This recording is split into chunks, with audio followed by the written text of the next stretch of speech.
Hi guys, நீங்கள் நம்ம movie ரிவ்யூவில் ஹெவன் சுவார் படத்துடைய ரிவ்யூ தான் பார்க்க போகிறோம். இந்த படம் இப்போ தமிழ் டபுளில் அவைலபிளாக இருக்குது. மறக்காம செக் அவுட் பண்ணி பாருங்கள். இது ஒரு அதிரடி ஆக்ஷன் மூவியாக வெளியே வந்திருக்கு. இப்போ இந்த படத்துடைய கதையை பார்த்துடலாம். படத்துடைய ஹீரோ 2 நாட்டுக்கு தலைவராக இருக்கார். ஒன்று கற்பனையான உலகம், அவர் உருவாக்கப்பட்ட உலகம், இன்னொன்று ரியல் லைஃப்பில். இப்போ இந்த 2 நாட்டிலையும் பயங்கரமான சண்டை, போர் ஏற்படுது. இந்த சண்டையில் 2 பேர் கலந்துக்கிறாங்க. இப்போ இறுதியில் இவர் ஜெயிச்சாரா இல்லையா, இறுதியில் என்ன ஆச்சு அப்படிங்கிறதான் இந்த படத்துடைய கதை. இந்த படத்தோட பாசிட்டிவ் பார்த்தாவே அதை நடிச்சிருக்கிற ஹீரோ தான் சூப்பரான ஒரு பர்ஃபார்மன்ஸ் காமிச்சிருக்காங்க. இதை 2 உலகம் காமிக்கிறாங்க. ரியல் லைஃப்பில் நடக்கிற உலகம், இன்னும் மாயாஜால உலகம். இந்த 2 உலகத்துலேயும் நம்ம ஹீரோ சும்மா பின்னி பெடல் இருக்கிறாரு. அந்தளவுக்கு ஃபைட் சீக்வன்ஸ் நல்லாவே வந்திருக்கு. வில்லன் ஒரு ஹெவியான வில்லனை கொடுத்துருக்காங்க. ஏன்னா இவருக்கு ஏற்படுற பிரச்சனைலாம் பார்த்தோம்னா திடீர்னு பிரச்சனையாக இருக்கும். இவர் இப்போ தான் ஒரு பிரச்சனையை சால்வ் பண்ணிட்டு வர உடனே பிரச்சனையாக இருக்கும்.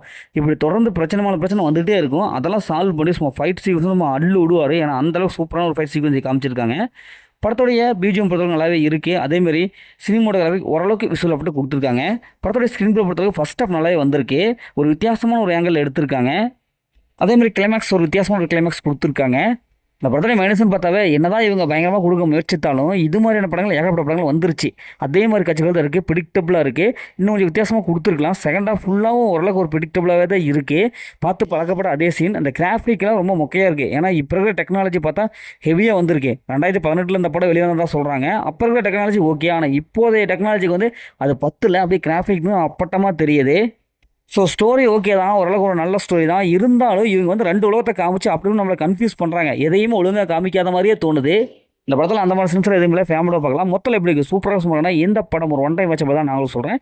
ஓகே, இதே மாதிரி இடத்துல ஒரு புதிய மூவி ரிவ்யூ சந்திப்போம்.